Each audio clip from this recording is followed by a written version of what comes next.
আসসালামু আলাইকুম গাইস, কেমন আছেন আপনারা? আশা করি সবাই অনেক ভালো আছেন। নতুন একটা ভিডিওতে আপনাদের স্বাগতম। আজকে আমরা কথা বলবো কিভাবে এরকম টাইপের ছবি আপনারা এডিট করতে পারবেন। এরকম টাইপের ছবি এডিট করা খুবই সহজ। শুধুমাত্র প্লে স্টোর থেকে আপনাদের খালি একটা অ্যাপ্লিকেশন ডাউনলোড করতে হবে। চলো আর বেশি কথা না বলে ভিডিওটি শুরু করা যাক। তার জন্য আমরা প্লে স্টোরে গিয়ে যে এই লেখাটি দিয়ে সার্চ দিয়ে দিবেন যে আপনি অ্যাপের লোগোটা দেখে রাখেন, এরকম লোগোটা দেখে অ্যাপটা এখানে ডাউনলোড করে নেবেন। এই অ্যাপটা কিন্তু একদম নতুন, কোনো অ্যাপ দেখা লাগবে না, একদম সম্পূর্ণ ফ্রিতে এই ছবিগুলো এডিট করতে পারবেন। স্টোর থেকে অ্যাপটি ডাউনলোড করার পর এখানে আপনারা অ্যাপে ঢুকে পড়বেন। অ্যাপে ঢোকার পর এখানে দেখতে পাচ্ছেন লগ ইন করতে বলতেছে। আপনি আপনার যে কোনো জিমেল দিয়ে এখানে লগ ইন করে নেবেন।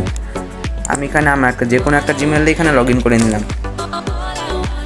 যে কোনো একটা জিমেলে লগ ইন করার পর এরকম টাইপ একটা ইন্টারফেসে চলে আসবে। এখানে দেখতে পাচ্ছেন সিলেক্ট ফটোতে ক্লিক করে দিবেন।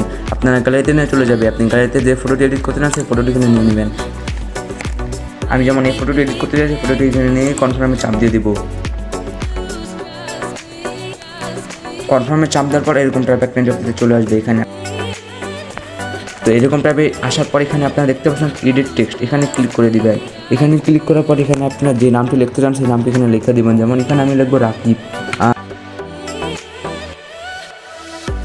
এটা যদি আপনি কমাই দেন তাহলে লেখাটা অনেক ছোটো হয়ে যাবে, এটা বাড়াই দিলে একদম বড় হয়ে যাবে। এখানে আপনি আপনার মতো ছবিটি এডিট করে নেবেন। আমি আমার মতো এখানে ছবিটি এডিট করে নিলাম। তো এখানে বিভিন্ন ধরনের কালার দেখতে পাবেন, কালারগুলো সিলেক্ট করতে পারবেন। আপনারা কালার চেঞ্জ করতে পারবেন, অনেক সুন্দর সুন্দর কালার আছে এখানে। আমি এখানে সাদা কালারটিই দিব।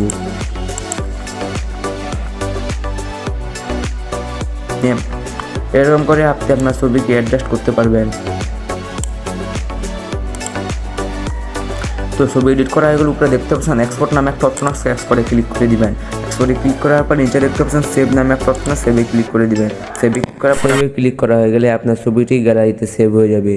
তো আমাদের ভিডিওটি আপনার কাছে ভালো লাগলে থাকলে আমাদের চ্যানেলটিকে অবশ্যই সাবস্ক্রাইব এবং ভিডিওটিতে একটা লাইক করে দিবেন।